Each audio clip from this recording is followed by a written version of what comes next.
Okay, so good day everyone. So our topic for today it's all about the spiritual self. It's under the unpacking of the self. So what could be your self during meditation?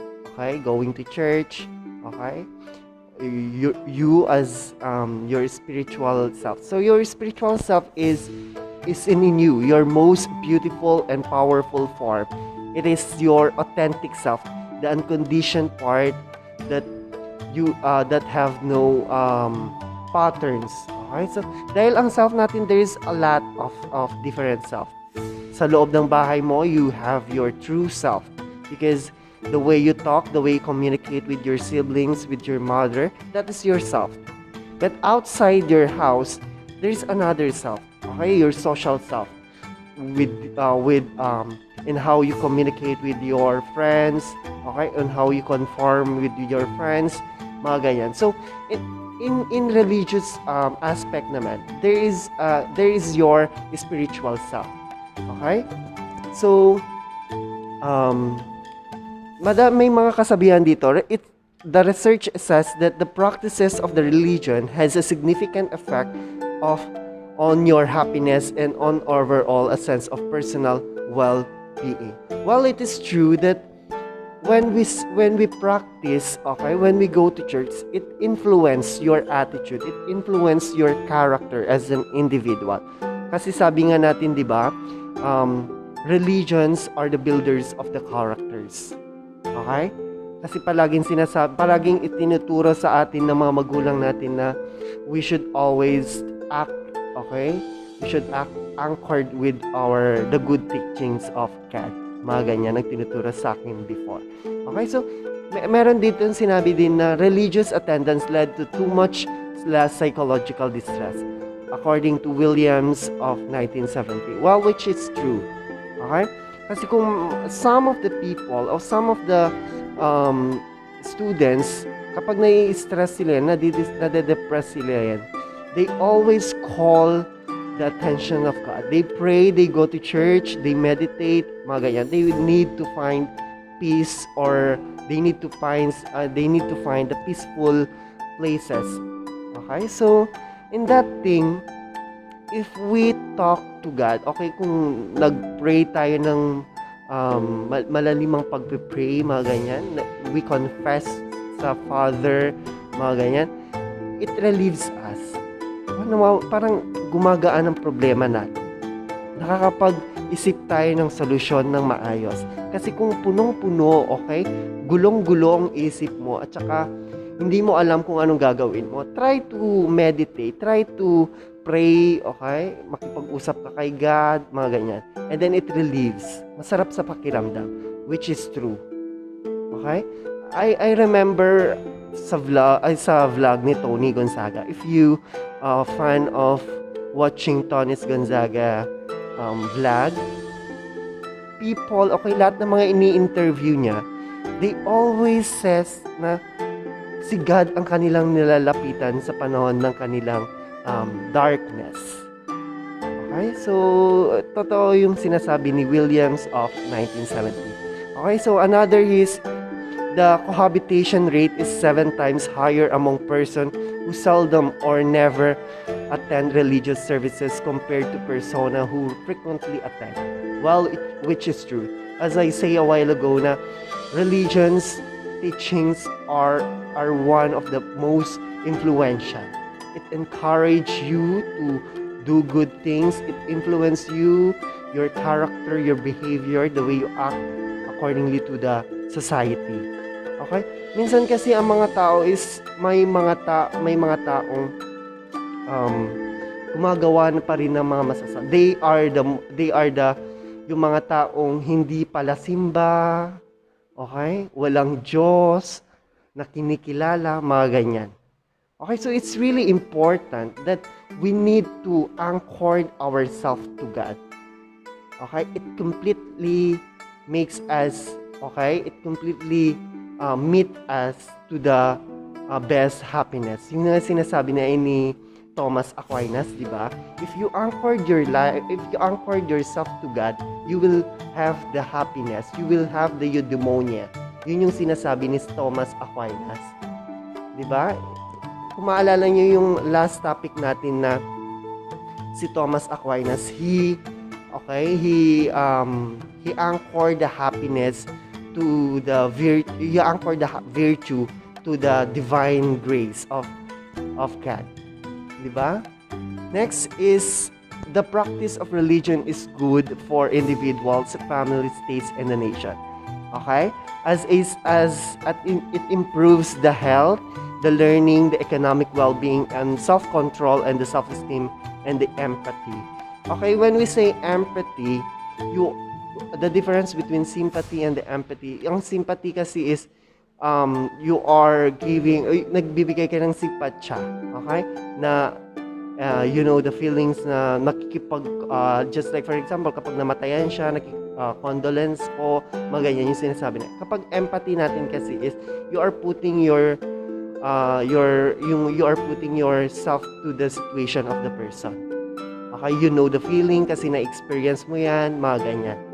Okay, so it reduces also the incidence of social pathologies such as out-of-wedlock births, crime, delinquency, drug and alcohol addiction, health problems, anxieties, and prejudices. Well, it is true because in the religious aspect, they always see, tinitingnan lang nila yung mga good things. Okay, puro mga divine na mga tinitingnan nila. Good things lang ang tinitingnan nila yan. If they saw you acting the bad, pagsasabihan ka. Mga ganyan.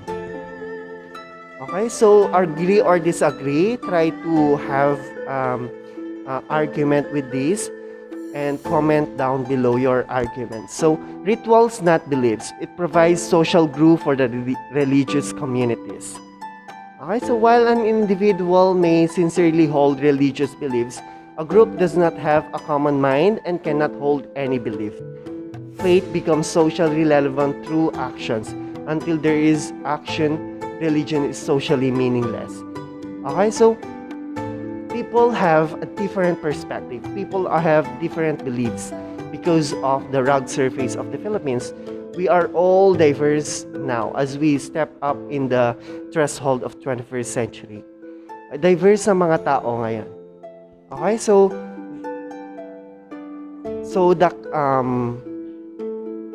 yan.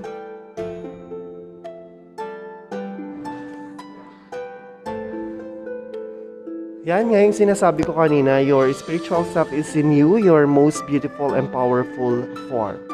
Okay, so the concept of dungan or spirita or soul, okay, so ang soul kasi or yung spirita natin has a different meaning around the world.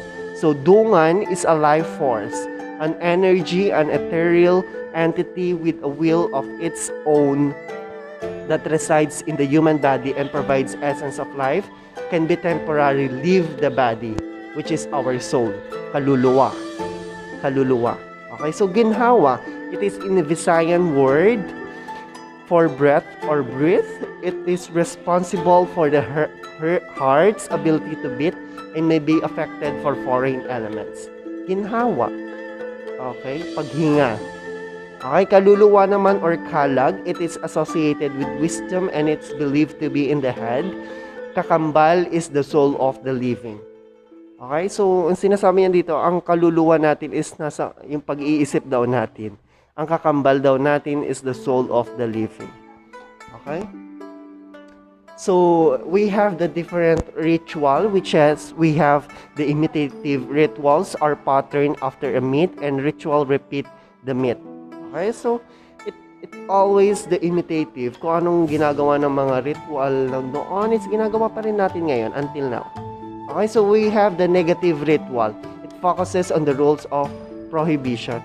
Ang negative rituals kasi it has something to do with mangkukulam, okay? Ano pa ba yung mga negative rituals sa ginagawa natin?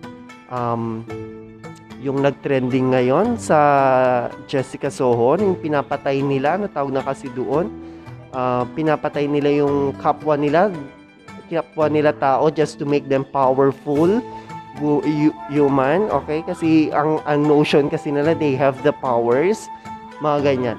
Mangkukulam, yung may dolls and needles, mga ganyan. Okay, sacrificial rituals are seen as the earliest form of the religion. Okay? They offer they offer a pig, they offer animals. Okay, nag-o-offer sila ng kung ano-ano. So life crisis naman it is a rituals or traditions of one mode or stage of life into another. Ang life crisis naman kasi is kapag may nagkasakit. Okay? They believe that someone hits you. Okay? Kung nagkabulutong ka, nagkaroon ka ng mga pimples sa mukha, kinulam ka kaya ganito ang gawin mo. Kung ano-anong pinapahid sa iyo, kung anong mga rituals ang ginawa sa iyo, maganyan. So in Katagaman naman kasi, it's the word anung.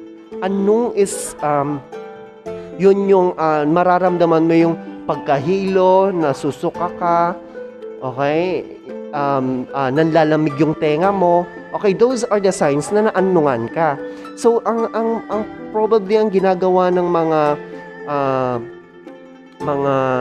tao is kailangan dapat papaluin ka ng dahon ng atis or malunggay.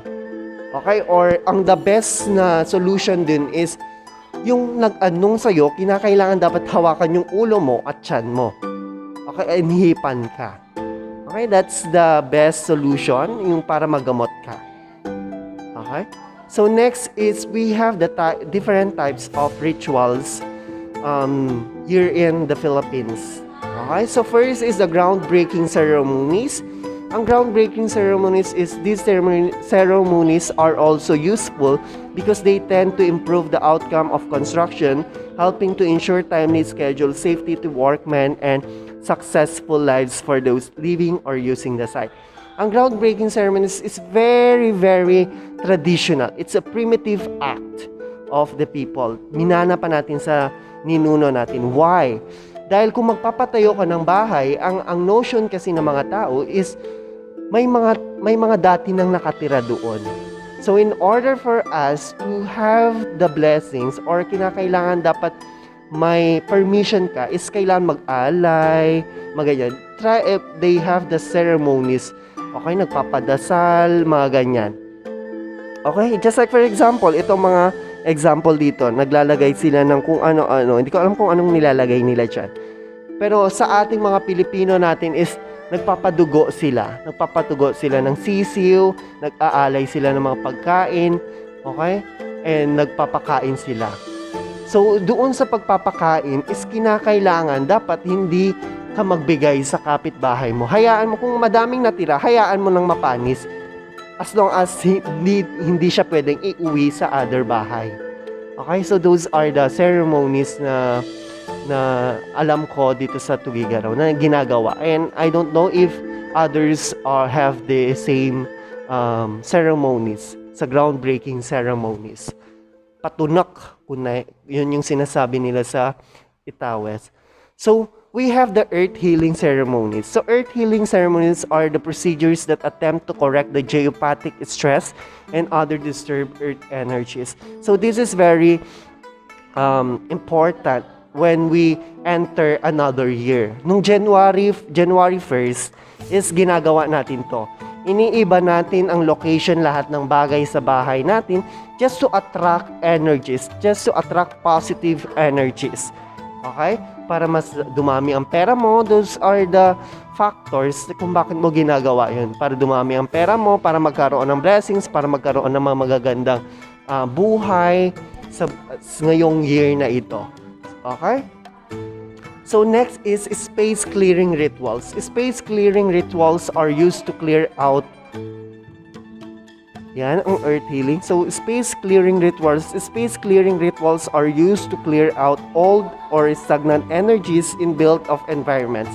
Stagnant energies is often implicated in failure to thrive, lack of success, ill health, or bad luck, and may involve predecessor influence, bad luck inherited from the previous tenant or owner.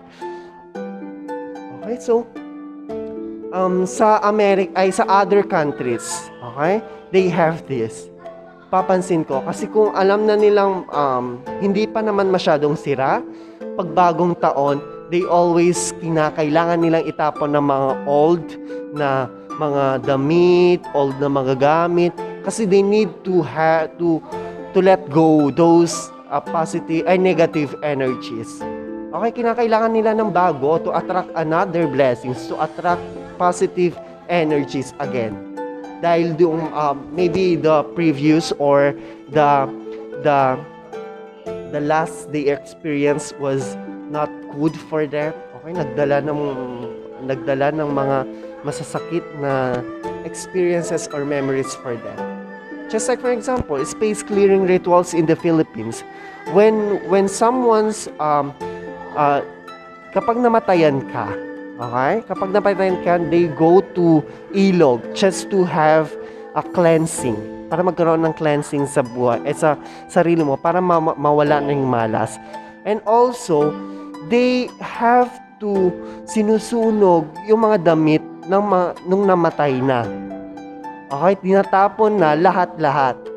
Okay? Maybe to remove the memories, but the most important is to remove yung malas. Yun yung sinasabi nila. Okay?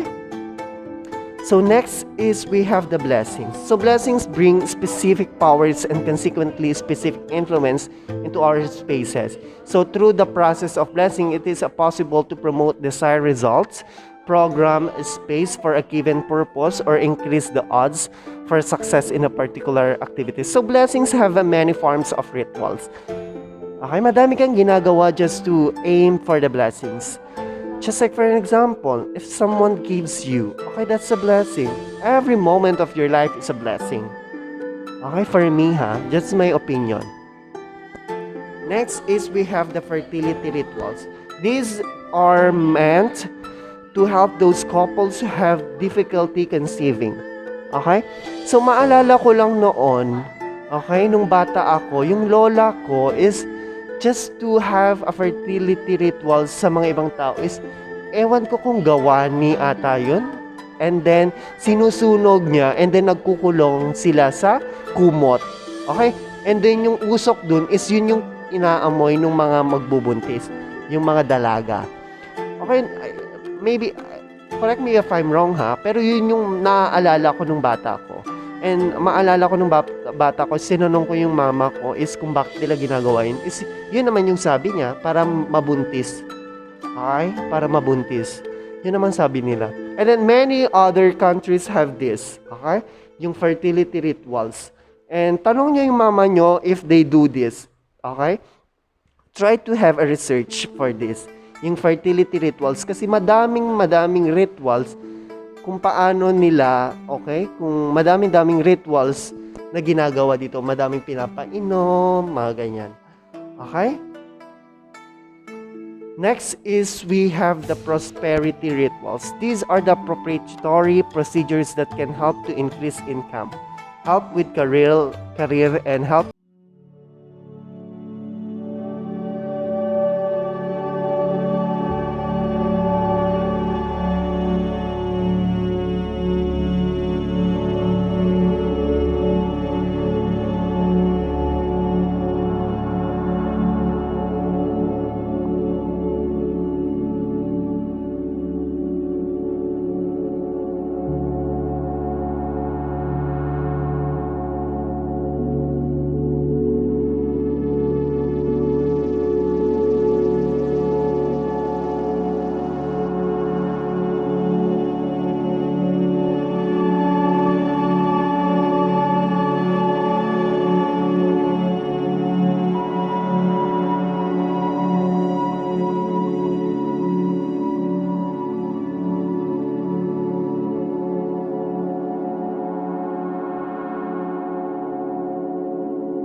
of rituals na ginagawa. Pagsayaw, pagkanta, and so on and so forth.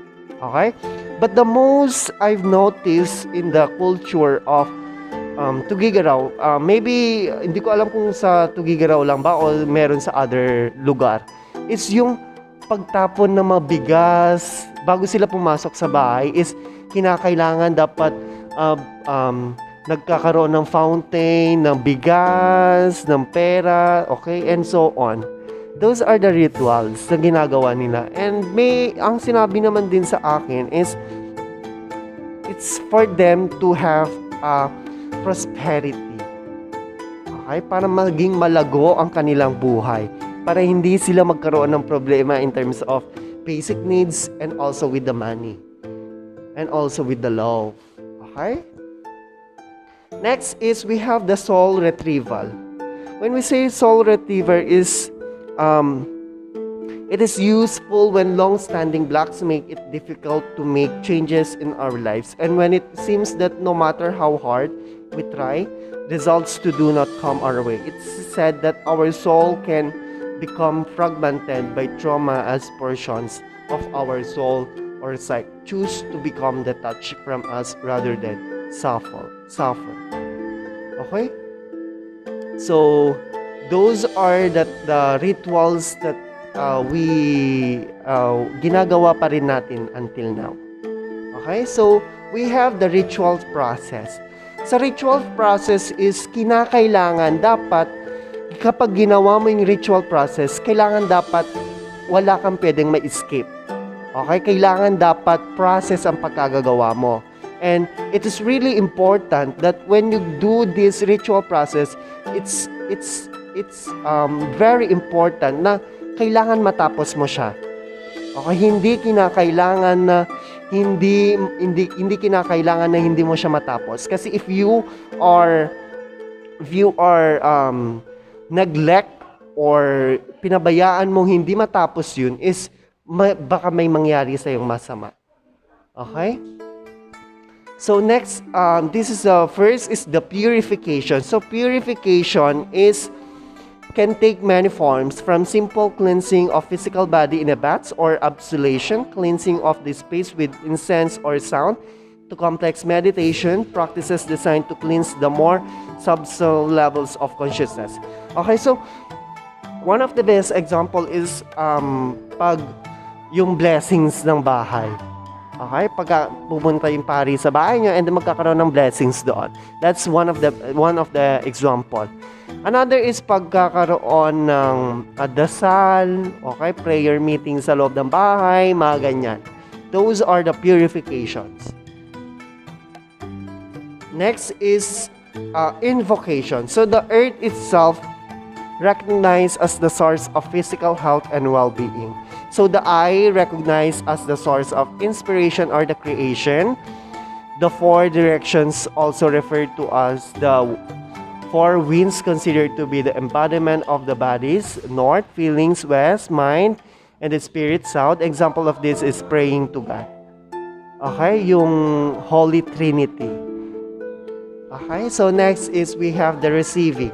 Receiving is once the unseen forces have made themselves present at the sacred ground, it is possible to make use of their power. Often it is enough to allow their power to enter our bodies, filling us with the strength and blessing. So sa receiving kasi is after you invoke, okay, and then try to have a deep sense of meditation, try to have a peaceful, okay, and then try to meditate something. And then kapag once na na-receive mo yan, is it gives you something parang kakaiba. I cannot explain the feeling. But you have to try this one. Okay, and then other times the specialist will use this channel to petition on behalf of the client, using his or her familiarity with these forces as bargaining tool. It is also unschematic that once received, the requested gifts will be granted immediately, although often with a normal delay between the timing, sacred reality, and the time of the ordinary life. So when we pray with God, we always say na sa first prayer natin is we thank Him. We thank for the blessings, we thank for the nangyayari sa buhay natin, hindi tayo pinapabayaan. And the second is, we have to pray for the future. Okay, pinag-pray natin yung mga loved ones natin na nasa ibang lugar, and so on and so forth. It depends on you on how you send your sincere prayer to God. And also, and the last part is yung Holy Trinity. Okay? Yung next is the closing. Once the ritual is done, it is essential to close the ritual process as well as the ritual space. So failure to do is a dangerous, yun yung sinasabi ko, as it leaves open a channel for opportunistic forces to invade the safety of our ordinary world. So by the same token, it is considered too detrimental to create or consecrate a ritual space such as an altar if it is not to be used. Mga ganyan. Okay? So it's really important to, when you start yung purification, invocation, receiving, and closing, it's really important to follow those process, and it's really important to close your, it's really important to close the ritual process. Okay, so the functions of, there's a ritual spaces. Okay, we have the altars, okay, simbahan, mga ganyan. So, kapag sa simbahan kasi, once na yung anong ginamit sa simbahan, though, it included as a sacred one. Okay? Many Filipinos, kapag ginamit lang yung flowers to procession, they have to get it, some of the flowers, in order for him to in order for them na makauwi with the blessings. Okay, yung mga flowers, papel, and so on. Basta something na ginamit sa simbahan na bless ni Father or yung pari. Okay, so altars are specialized devices which act as a two-way conduits between the realms of the sacred and the profane. Okay, so on the other hand, they act as the broadcasters of our desires and intentions. And in return, they bring us to the influence and power of the sacred.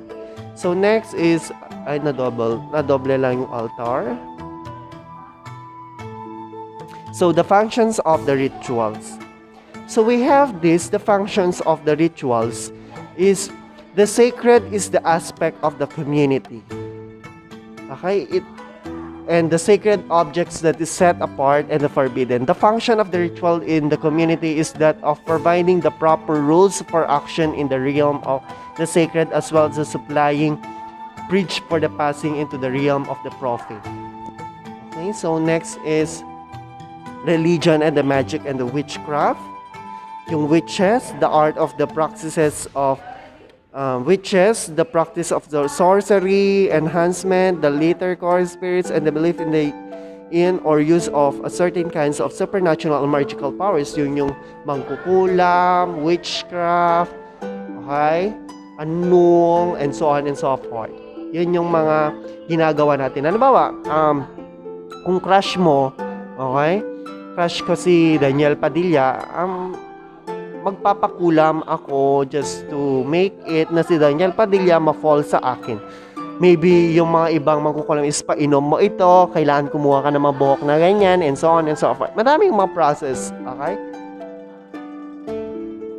Next is, these are the 3 ways in discovering the meaning of the life. Okay, so 3 ways in discovering meaning in life is, we have the through our actions. It is true that you know na when it is true na alam natin na ito makakatulong sa sarili natin. If that's actions are not seen, kung wala kang ginagawa, is walang mangyayari sa buhay mo. So through our connections with God, okay, if we anchored ourselves to God, then you will meet the meaning of the meaningful of or the virtue of your life. Okay, so through our suffering and yeah. So these are the 3 ways: through our actions, through our connections, through our suffering.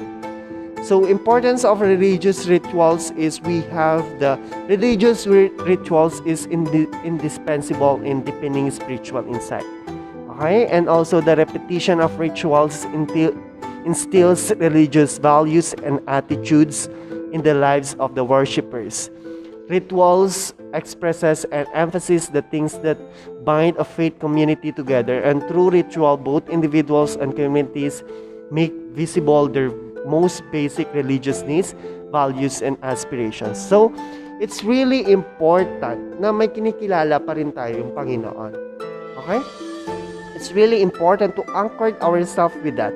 Pero, well, we are know that, kakasabi ko lang naman na we are all diverse. So, magkakaiba tayo ng paniniwala, magkakaiba tayo ng Diyos, magkakaiba tayo ng mga religious rituals, okay?